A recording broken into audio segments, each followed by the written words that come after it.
हुआ ये था कि मैं एमसीजे में 5 साल पढ़ता रहा। एमसीजे में 5 साल पढ़ने के बाद ज़ाहिर बात है मैंने आईएसएसबी के लिए अप्लाई किया। आईएसएसबी में क्लियर हो गई, वालिद साहब ने मिठाइयाँ सब कुछ बांट दी। ठीक है, तो क्योंकि उन्होंने ऑलरेडी वो लिस्ट निकलवा ली थी और मैं ऑलरेडी मेरिट पे था। एवरीबडी न्यू कि ठीक है मैंने पीएम में जाना ही जाना, फौज में अफसर बनना ही बनना। मेडिकली में अनफिट हो गया, जिसकी मुझे आज तक समझ नहीं आई कि क्यों। अच्छा। क्योंकि द डॉक्टर फाउंड आउट कि I was suffering from hypertension which was impossible, क्योंकि मैं 5 साल एमसीजे में रहा और हर साल हमारा मेडिकल होता था। सही। उसके बाद भी हर साल होता आ रहा है, अभी तक मुझे किसी किस्म का कोई इशू नहीं है। क्यों हुआ? मेरे ख्याल में अल्लाह की मर्जी थी शायद कि मैं इस तरफ जाऊँ। ठीक है। क्योंकि प्रॉबली अगर मैं फौज में जाता तो शायद मैं अपने आप को इतना ज़्यादा वेल एस्टेब्लिश ना कर पाता। सही, बिल्कुल सही। तो प्रेशर ये था कि जब वो मैं फौज में नहीं हुआ, क्योंकि मेरा माइंडसेट बन चुका था ना कि हाँ मैं जा रहा हूँ, मेरा 100 PM में लॉन्ग कोर्स है, मैं ऑलरेडी मेरिट पे हूँ, ये मेरे दोस्त हैं जो मेरे साथ जा रहे हैं, और एकदम आपको शौक लगे रहे आप नहीं जा रहे। हाँ, और वो भी मेडिकल के रीज़न से। और वो मेडिकल के रीज़न से, वो भी एक ऐसी चीज़ जो कि आपने कभी सोची ही नहीं थी कि ऐसा भी होगा। हाँ। तो दैट वाज अ टाइम के जो I think I would consider as one of the loves of my life. उस वक्त मैं वाकई परेशान भी ज़्यादा था, प्रेशराइज भी फील कर रहा था।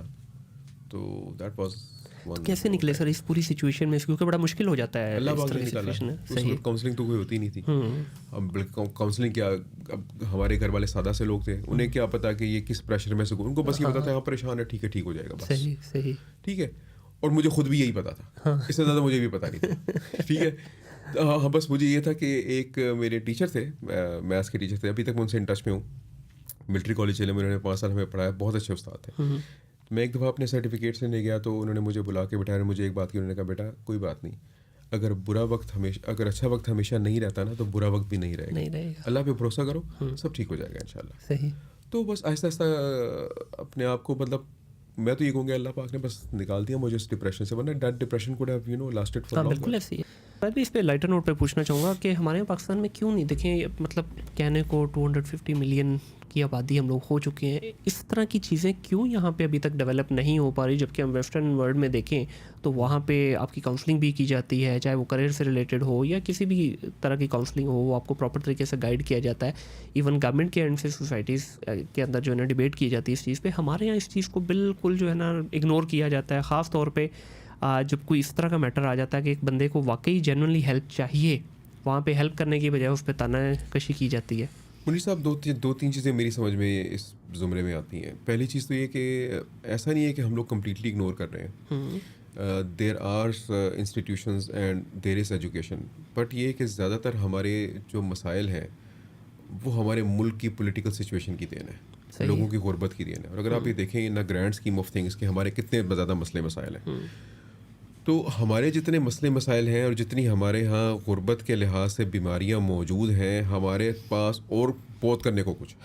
ठीक है, हम वो गरीब बेचारा जो है ना, उसको अगर आप उसकी बाकी बीमारियों का जिक्र करना शुरू कर देना जो कि उसको फिजिकली हार्म कर रही हैं, तो उसकी मेंटल स्टेट तो बहुत आखिर में जाकर सोची जाती है। ऐसे ही, बिल्कुल ऐसे ही। ठीक है, तो इवन वेस्टर्न कंट्रीज में भी इट इज़ नॉट लाइक कि वो शुरू से ही ऐसे थे। ऐसे ही है। ठीक है, वो तरक्की करते गए, बाकी चीज़ों को कवर अप करते गए, and then they started focusing on this also. हम किसी एक तरफ फोकस ही नहीं कर पाते। तो आपको क्या लगता है कि ये 25 करोड़ आवाम के ऊपर ये जो 25,000 सो कॉल्ड पॉलिटिशियन कह लें या जो भी नाम देना है, देखें अब आप दोनों जानते हैं पॉलिटिशियन नहीं है। ठीक है, politicians are just a face, उनको गालियाँ खाने के लिए रखा है। अभी आप डालिए, अपने डालना है अपने व्लॉग में डाल दीजिएगा, नहीं डालना ना डालिएगा। हकीकत तो यही है। The fact of the matter is के जो पॉलिटिकल सिचुएशन आपको नजर आ रही होती है वो तो कुछ भी नहीं होती, फैब्रिकेटेड होती है सारी की सारी। ठीक है, और जैसे हम पॉलिटिशियंस को पहले कहते थे कि अरे 2-3 साल के लिए आया, बस इसकी कोशिश मैं खाऊं और भाग जाऊं, लेकिन हम एक चीज़ भूल जाते थे, तो दोबारा आएगा फिर भी खा लेगा। असल में खाकर तो जिसने भागना है वो उसने भी भागना है, इसने दोबारा नहीं आना कभी भी। ठीक है, जिसने बाहर के मुल्क में जाके गोशा नशीनी में ज़िंदगी गुजारनी है, सब काम तो उसने ख़राब किया हुआ है। बिल्कुल सही है।